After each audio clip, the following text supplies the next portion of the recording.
It seems I'm getting a cold for the first time in like years because I live like a hermit. But if my voice sounds weird, that's why. Hey, welcome to my channel. I'm a late diagnosed autistic human being from France, and I make videos about my own experience as a late diagnosed autistic person. I've been meaning to film the fourth installment in my Humanizing the Autism Diagnostic Criteria series about rigid thinking, insistence on sameness, that kind of thing. But it's a more structured, like sit down and talk about bullet points kind of video. I want to wait until I have a little more energy for that. But because I'm feeling sick today, I thought I'd do another one of those more vlog type, informal type videos that I've been making these past few months. And today's topic is meltdowns. So I've mentioned my meltdowns, autistic meltdowns, in past videos here and there, but I don't think I ever made a dedicated video in which I explain everything about my meltdowns. So in case you don't know, some autistic people, not all autistic people, but some autistic people experience meltdowns, which are characterized by, it can look like crying, shouting, self-harm, throwing objects, hurting yourself and or other people. And what triggers meltdowns can be several things. Usually, in my experience, it's like a buildup of many things. It's not just one isolated thing. You know, if I'm experiencing sensory overload, but that's the only thing I'm experiencing at the moment, it's not going to be enough usually to trigger a full-blown meltdown, you know? But if I'm experiencing sensory overload and I am overwhelmed emotionally, and you know, I had to deal with an unexpected change of plan, and you know, like, you know what I mean, that's when I would get a meltdown.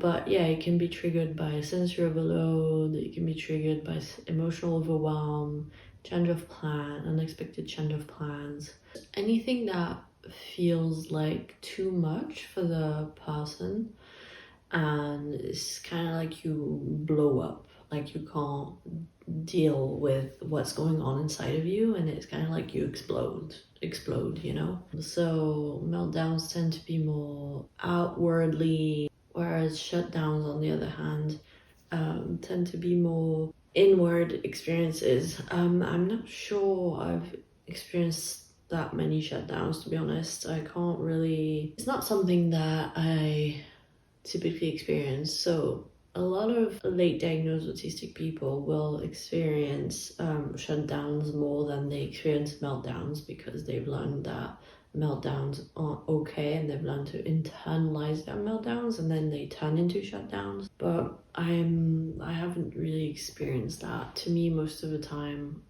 it turns into a meltdown, not a shutdown. But it took me a good while. Like, it's been almost a year since I figured out I'm autistic, and it's been 8 months since my diagnosis, and I'm still figuring out what meltdowns and shutdowns are. It's not easy, and for a long time I didn't really know, you know, what I was experiencing. Meltdowns can also look like panic attacks. In my experience, I sometimes struggle to tell the difference between a panic attack and a meltdown, and I'm still like not sure what the difference is when I'm experiencing it. I also know that meltdowns can trigger panic attacks for people, so like, you know, it's a complicated thing. So to talk more about like my own personal experience with meltdowns. So I've experienced meltdowns my whole life, for as long as I can remember. As a young kid, as a teenager, even as an adult, I still experience meltdowns to this day. But I have to say, I I feel like I experience meltdowns less now as an adult than I did when I was younger. That might just be because of a change in my environment, in my living conditions.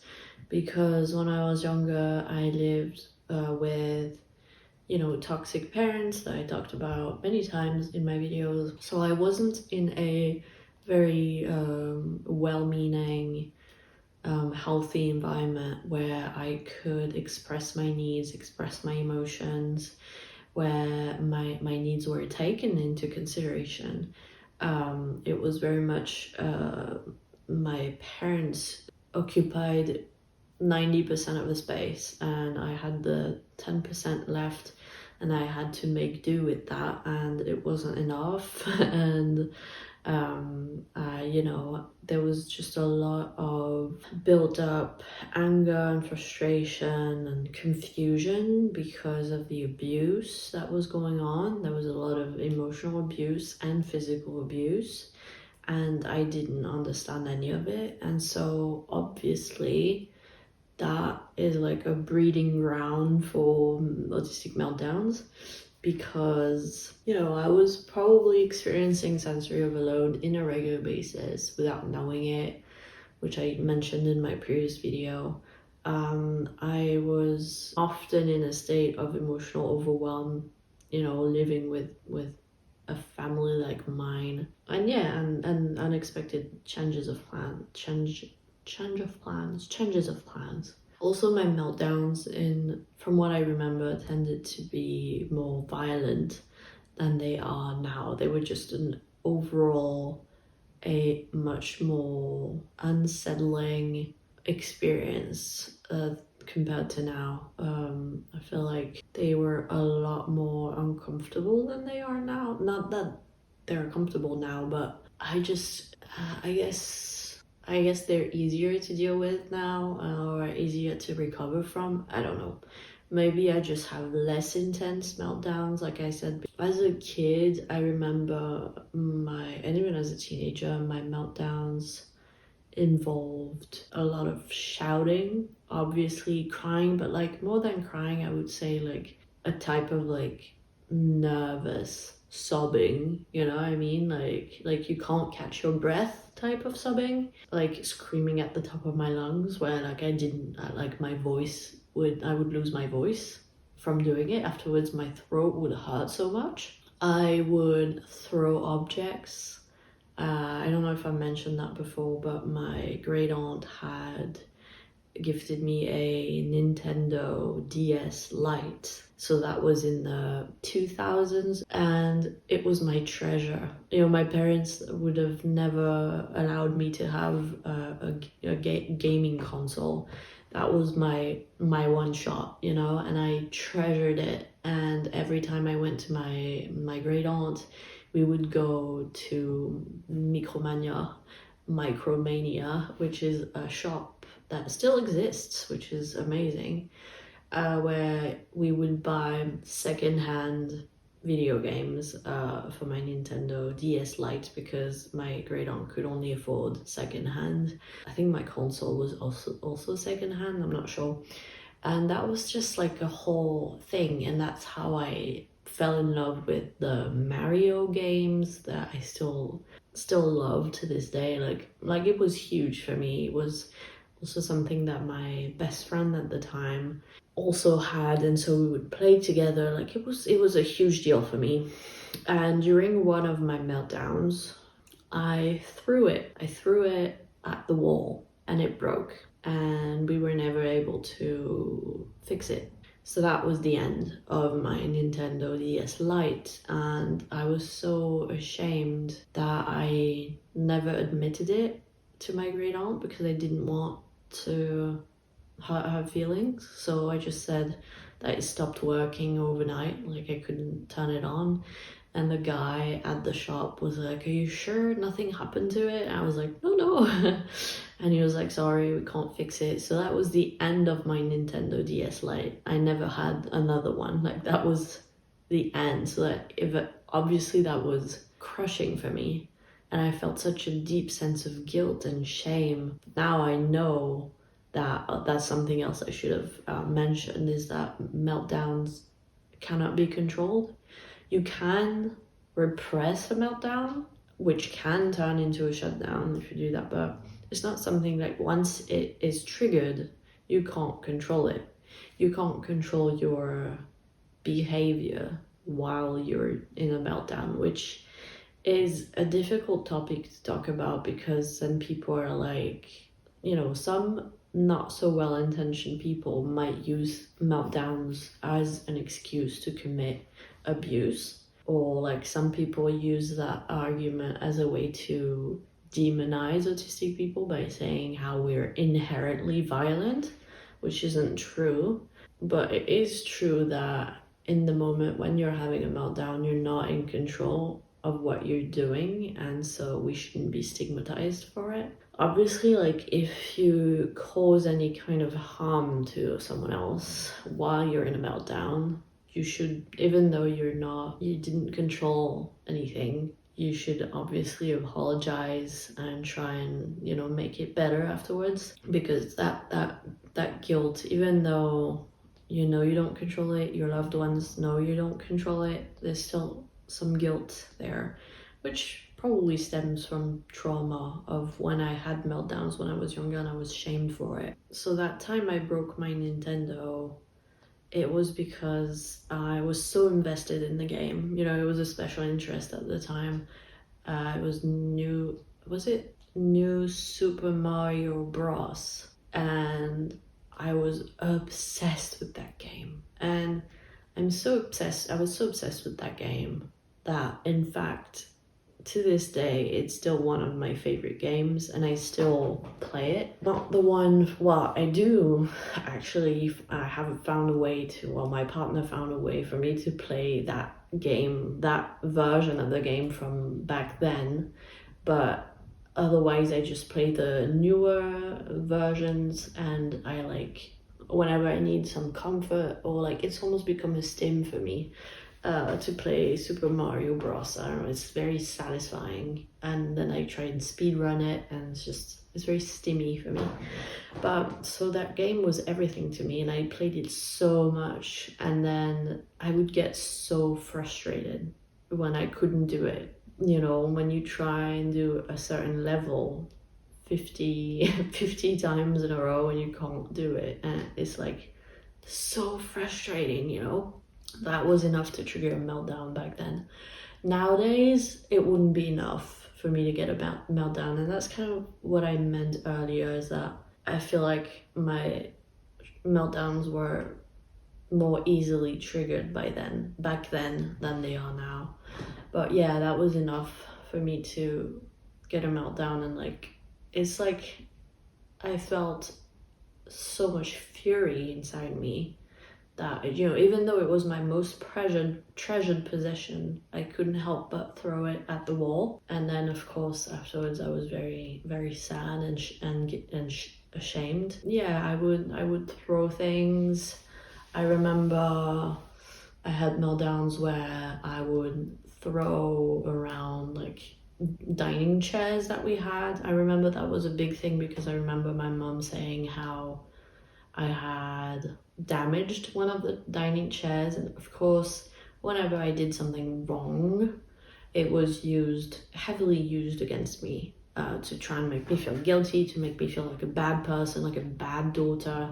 I also, one day, I can't remember what happened, but I'm pretty sure there was a friend of mine at home at that point, but I got into a massive meltdown, and I threw those table tennis rackets at a window, and I actually broke the window. It was our kitchen window. I think I broke it. I have no idea how, because it was probably like double glazed, like it was a really, sturdy glass. And obviously, whenever I had a meltdown like this, I got into so much trouble. I mentioned how my parents were emotionally abusive. My father was physically abusive as well. So there would be like corporal punishment every time I misbehaved. And my father is also autistic, undiagnosed, so I wouldn't be surprised if that was how his meltdowns were handled when he was a kid, growing up in the 50s, 40s, 50s. There's most certainly some type of intergenerational trauma in there, which doesn't excuse his actions in the slightest, but that might be an explanation for it. So yeah, there would be a lot of there would be serious consequences to my meltdowns, but I still had them, which just goes to show that it wasn't something I could control, because obviously knowing that there would be punishment, if I could have controlled it, I would have. I didn't have meltdowns for fun, But of course they were seen as tantrums, which is often the case in undiagnosed autistic people. I remember one of the ways that my parents handled them was to give me a cold shower, which sounds very medieval, and it was. It's not something I recommend you do if you have autistic kids when they have meltdowns. I don't recommend cold showers. But yeah, so there was a lot of throwing stuff. Even as a teenager and a young adult, I remember at the beginning of my relationship with my partner, we've been together for 9 years almost. We met when I was 18, he was 21. And so I was a young adult at that point. And I still remember having meltdowns at my parents, where I would throw things at him or even hit him, which it is not something I like to talk about because there's so much guilt and shame around it, I'm happy to say I don't have that type of meltdown anymore. As a kid, when I had meltdowns, it would happen that I would be physically violent towards my mother, pushing her away. It wasn't so much hitting people, it was more throwing things at them and pushing them away, and insulting them also. It's an uncomfortable video to make. It's an important one because when you're trying to figure yourself out as a late diagnosed autistic person, it's really helpful to have videos like these where you can learn more about meltdowns and see if that's something you experience. But it's difficult to talk about because those are, vulnerable moments where you engage in behaviors that are looked down on, or that are even labeled as abusive in society. So it's not something that you enjoy talking about usually. But yeah, they contributed to me feeling like a terrible person, especially when it happened with my partner at the start of our relationship. I really felt like I really convinced myself that I must be an abusive partner, and there were times when I told my partner that he should break up with me because I wasn't a good person, or that I was afraid of hurting him, which is really sad. But I guess he could see that it wasn't something I could control. But yeah, so that was more of how the symptoms involve outward violence, but there was also a lot of inward violence, and that actually was most of it, I would say, was the self-harm. So autistic people stim a lot of the time, so they engage in self-stimulatory behaviors, rocking back and forth, flapping their hands, picking their skin, whatever. But there's also what's called self-injurious stims, I think, which are stims that typically happen during meltdowns. And once again, that's something I had more as a child. I still have them, but not as much. So when I would have meltdowns as a kid or a teenager, it would involve me hitting my head. I would really hit my own head with my fists really hard. and I would also pull on my hair really hard. And I remember it was hard because afterwards, like I would have like physical pain from my meltdowns. Like I said, my throat would hurt because I shouted so loud, and my scalp would hurt, my head would hurt because I had been pulling my hair and hitting myself. Those were, I think, oh, and probably biting myself really hard as well. And that was all, like, I didn't know it at the time, but those were basically me trying to regulate, trying to get that excess energy out and like get those intense emotions out. And on an emotional level, they felt very distressing. They felt like I was in such a huge amount of distress, you know, and I didn't know how else to handle my emotions. There was a lot of frustration, which is something that often comes up when people talk about meltdowns. Autistic meltdowns is the frustration, which often stems from not existing in an understanding world, especially if you're not diagnosed. You probably didn't have a lot of understanding or compassion around you growing up, so that creates a lot of frustration because people misunderstand you, or they don't respect your needs, or they don't understand your needs, etc. There was also a lot of anger, or I would say even like rage and sadness, just a lot of different emotions, and of course the guilt and the shame that were reinforced by my family. And the reason why people often confuse them with temper tantrums is that from the outside they can kind of look like temper tantrums, but the difference is that temper tantrums are controlled. They can be controlled. They are deliberate, and they are intentional, and they are used to, usually when a child wants to get something, they will have a temper tantrum to get that thing. It's kind of like manipulative behavior, if you will. Meltdowns are different in the sense that you can't control them. They're not a manipulative tool. They're literally just your emotions exploding, and you not knowing how to, you know, control them, manage them. And so typically, you know, a child having a temper tantrum could stop if they saw that it wasn't going to get them anywhere, or if they got what they wanted.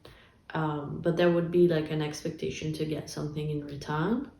Whereas when an autistic kid has a meltdown, it's usually not to get something in return, other than maybe if they are experiencing sensory overload, to be taken out of that overwhelming environment. But they probably don't know what they need themselves, you know, and like they can't control or stop it like a child would stop a temper tantrum. I don't know, if they were being threatened or something. Like, even if I was being threatened by my dad, I couldn't stop my meltdown, you know, like that, you know.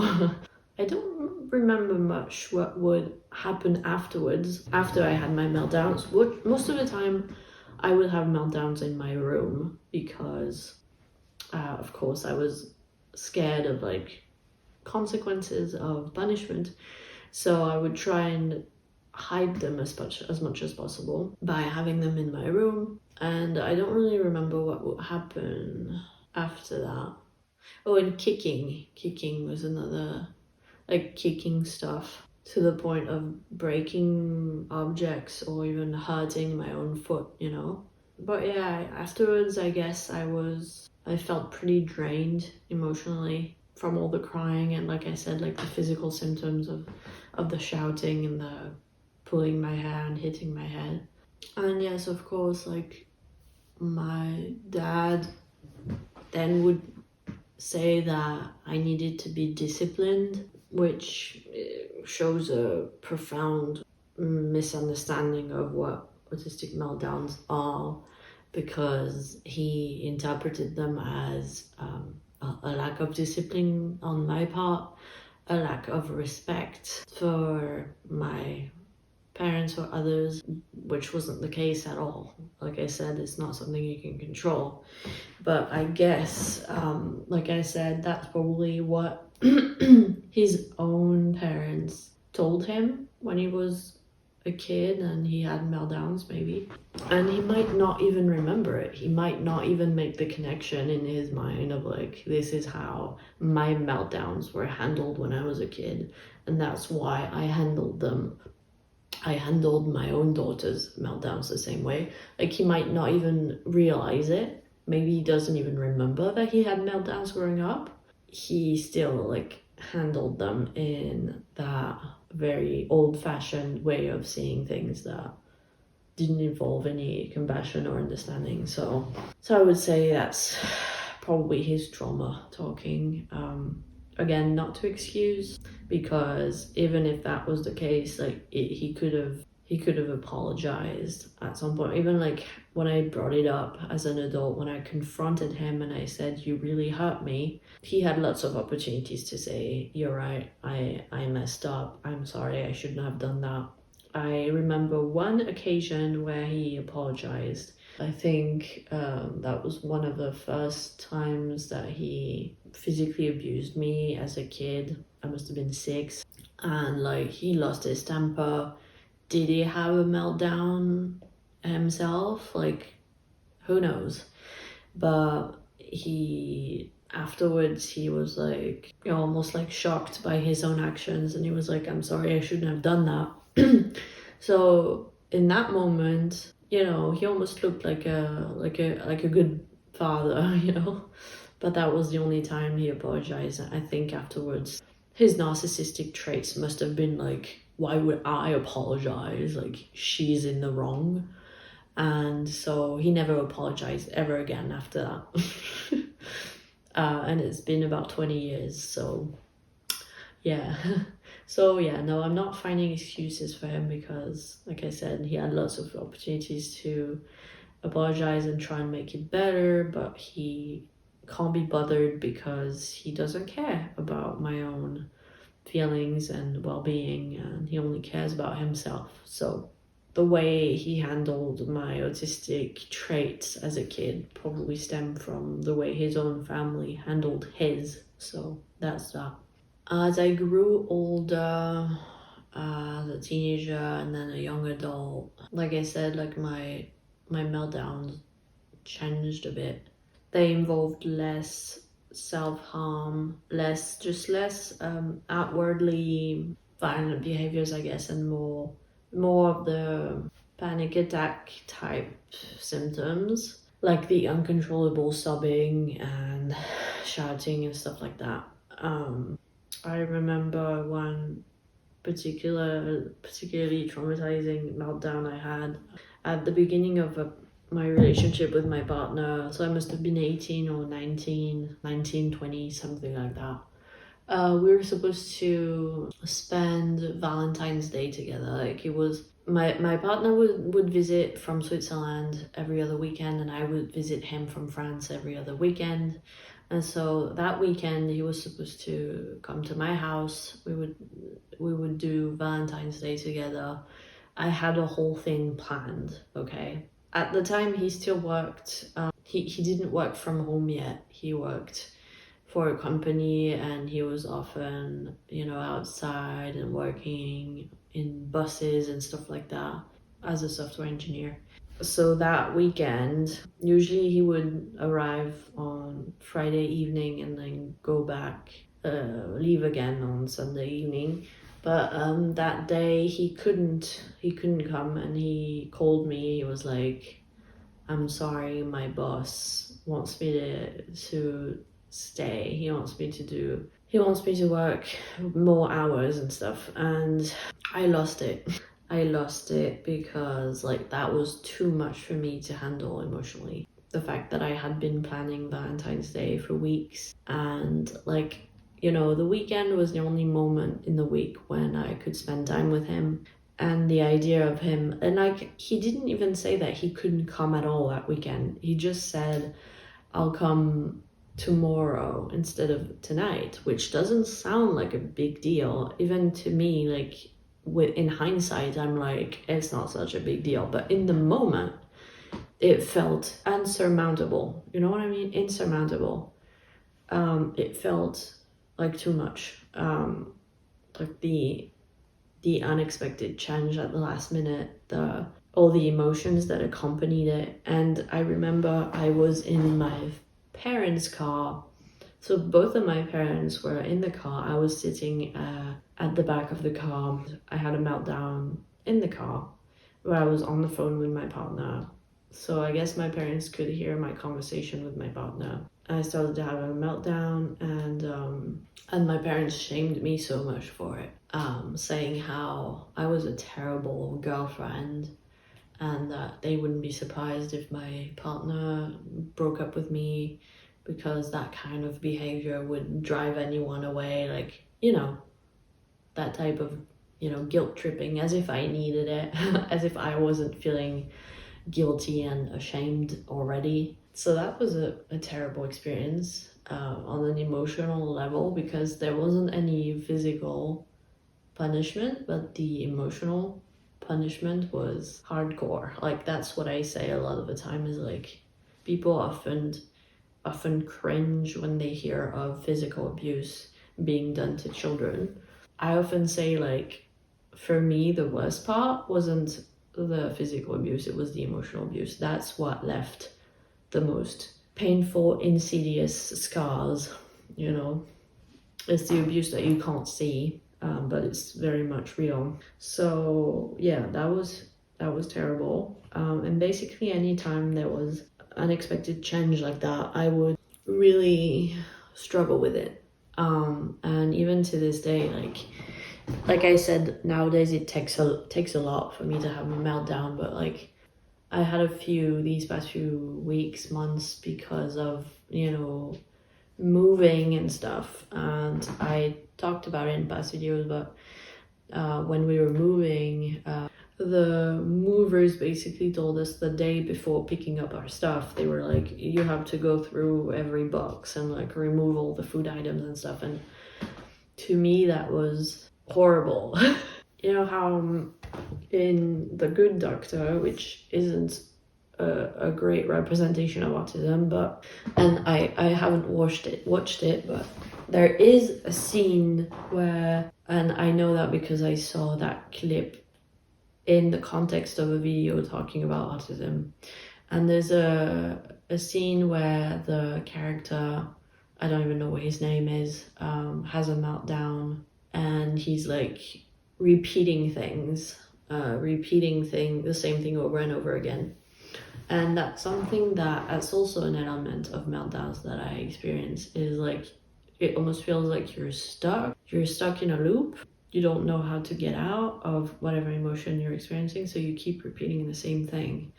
And that's kind of like what I experienced during that move, of like, I listened to the message that the movers had left, and I started telling my partner, like, no, we can't, that's not possible, it's not possible. And I kept like repeating it, like, it's too much, I can't deal with it. Like, I would repeat things over and over again in a very like panicked, sobbing voice. Yeah, I guess you sound very panicked when you're having a meltdown, and like, you can see it in people's eyes that they're like, what's going on? They can tell that you're not behaving as usual. And so I started, the hyperventilating and sobbing uncontrollably, and like pacing, and like, in those moments the best thing is to leave me on my own, because if you start arguing, or you try to reason with me, it's not gonna work. It's just gonna escalate it, because I'm not in a rational, I can't think rationally. So it's pointless to try and make me think rationally. The best thing is to leave me alone until the meltdown stops, and but it's not always easy for loved ones to recognize that you're having a meltdown right away. Like, it might take them a while, because there's like it happens in different stages, in different phases. And if you're in an early stage, even you might not even recognize that you're about to have a meltdown, and so things might escalate quite quickly. And so, for example, you might sound very negative, and so the other person might start to argue with you about how you're being too negative, you're seeing the situation too negatively, and because they don't know that you're actually starting to have a meltdown, and so that can escalate things and stuff. The best thing when someone's having a meltdown is to leave them alone. If they're in an overwhelming environment, to take them away from the sensory stimuli.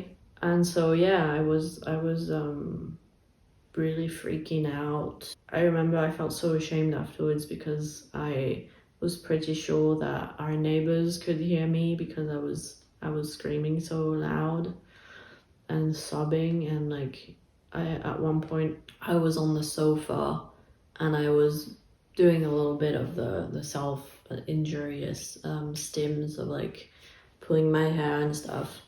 And then a few weeks ago I had another meltdown in this house, where I hit my hand really hard. I think I did that repeatedly, and then afterwards the palm of my hand hurt so much. So I still have those self-injurious stims, but like I said, it takes a lot for me to get to that point. Like as a child, it could be an argument with my parents that triggered a meltdown. Nowadays it has to be like moving internationally and something goes wrong and I've had to socialize a lot.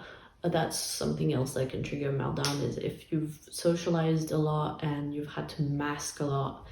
That can really, one of my biggest meltdowns I had as an adult was a couple years ago when my in-laws visited for Christmas, and I didn't know I was autistic at the time, so I had to mask a lot, and they eventually left, and on the day that they left I had a meltdown, and I hadn't had a meltdown like that in years, and I was screaming, I was pushing my partner away. He didn't know how to handle it at the time, so he was trying to reassure me and stuff, and I only wanted to be left alone, and so I would scream leave me alone, and pushing him away.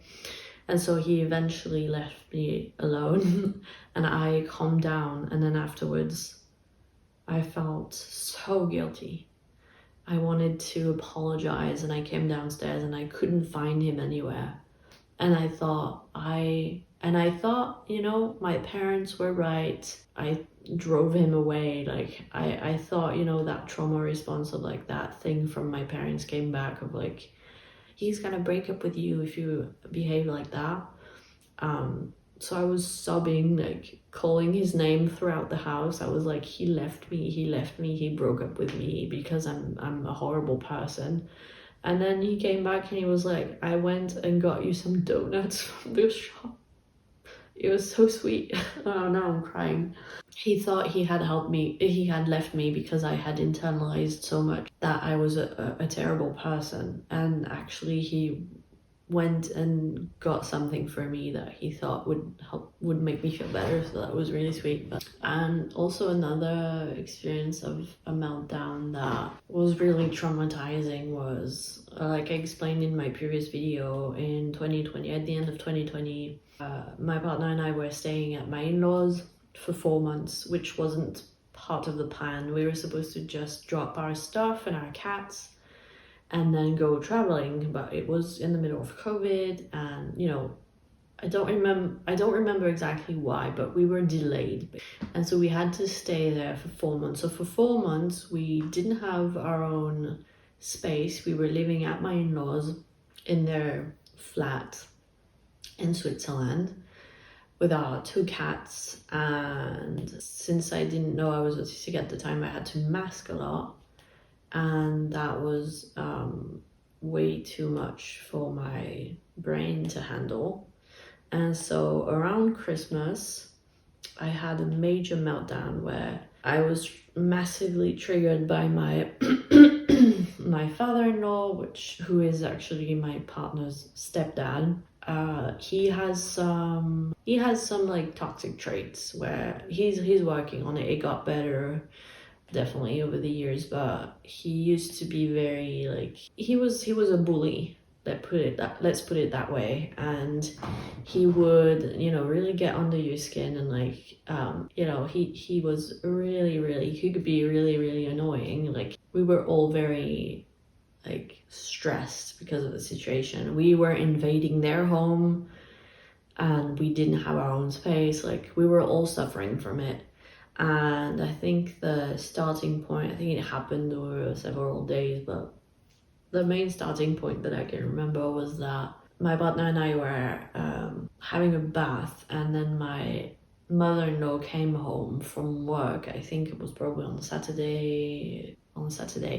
She worked on Saturday mornings at the time. She came home and she made lunch, and she only made lunch for herself and my father-in-law. And not only that, but she also made something that wasn't vegetarian. And I'm vegetarian. My partner eats mostly vegetarian as well. And so I was like, and she was very nonchalant about it. She was very like pissed, like, oh, I don't care, whatever. And I was like, that's not very nice of you. Like, first of all, you make lunch and you don't make any lunch for us, and what few leftovers there are, we can't even eat because it's not vegetarian. So I got really pissed, and we were all very tense and very stressed because of the situation, and sparks started to fly, and like, we basically got into a massive argument, all 4 of us. And my partner and I had meltdowns. Actually, I wasn't the only one. My partner also had a meltdown, and it got really intense. And there was also a trauma element for me, where it reminded me a lot of the arguments I had with my own parents and like my dad's physical abuse. So there was a point where I was like taunting my father-in-law, kind of like I used to taunt my father, where I was like, you're gonna hurt me, go ahead, hurt me. Like, like ready to defend myself. And because my father-in-law isn't like a physically abusive person, he was really taken aback by that. He was like, afterwards he was like, I didn't understand, like, I wasn't gonna hit you, but that was my trauma response of like, because we were having such an intense argument, I expected him to become physically abusive, because that's what I expected from this father figure, if you will. And I kind of projected a bit. And so, yeah. So I was having a meltdown / trauma response that was really intense. And I entered this intense fight or flight, where I left the house and I didn't come home for a few hours. My partner joined me, and then we walked for a bit, and then we came home while my in-laws were away. And I remember I had like tunnel vision. I was like, I need to get my stuff and get out of here. Like, I felt really unsafe at that point. Took me a really long time, and when I say a long time, I mean years after that happened, for me to feel safe again around my in-laws. Yeah, and I remember like a day or 2 after that event, my mother-in-law was like, let's just talk about it. Let's just all come together and have a discussion. And I wasn't ready at all. And I told my partner I'm not ready, but we did it anyway. And so it didn't go very well, because I was still very triggered. And so it triggered another really intense argument. And like I said, there was a lot of trauma in there for me. And that really wounded our relationship. And after that, my in-laws were like almost like telling my partner how I wasn't good for him and like he should break up with me and stuff, which is reminiscent of what my parents said to me, whatever. So that was all very triggering. A few days after that, we booked a chalet in the mountains, and we went there for like 2 weeks because we really needed to be separated from my in-laws for a while for us to breathe, you know. And shortly after that, we started our trip across Europe. So whole event, I guess, precipitated the start of our trip. But that was like one of the, and to this day, I'm not sure whether that was a meltdown or a trauma response or both mixed together or whatever. If the trauma triggered the meltdown, like I don't know what happened, but I very much didn't feel in control at that moment. And I felt so much shame and guilt afterwards, especially because I didn't receive much understanding and compassion from my in-laws afterwards, which I get why, you know, they were protective of their son and they didn't know I was autistic, they didn't know I was having a meltdown. To them, that was me being abusive. And again, I re-experienced what I experienced in my own family, you know, in a way. So that was very, very hard. And to this day, I want to say that I still don't feel as safe as I did around my in-laws before that happened. Even though it's been 4 years, I still don't feel completely safe around them, which is unfortunate, which then contributes to my masking, because you can only truly unmask when you feel safe around someone. It's great. That's kind of like my experience with meltdowns.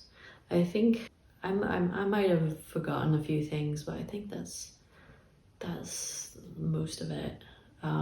Like I said, I don't struggle with meltdowns as much as I used to, but they still happen and they're still not very pleasant, but we're all different. Every autistic person is different, and we all experience things differently, and meltdowns are not part of the diagnostic criteria. So just because you don't experience meltdowns doesn't necessarily mean you're not autistic. Some people only experience shutdowns. Some people don't experience either. It's just, you know, but it is a common experience in the autistic community. That's that video. As always, I always start making these videos thinking it's going to be a quick 15-minute video, and that it ends up being an hour long. But I guess I had more to say on that topic than I thought, so I hope you enjoyed it. I hope you learned something from this, so you could relate in some way. Thanks for watching, liking, commenting, sharing, and subscribing. I have a Ko-fi page in case you'd like to support my channel monetarily, and I'll see you in my next video. Bye!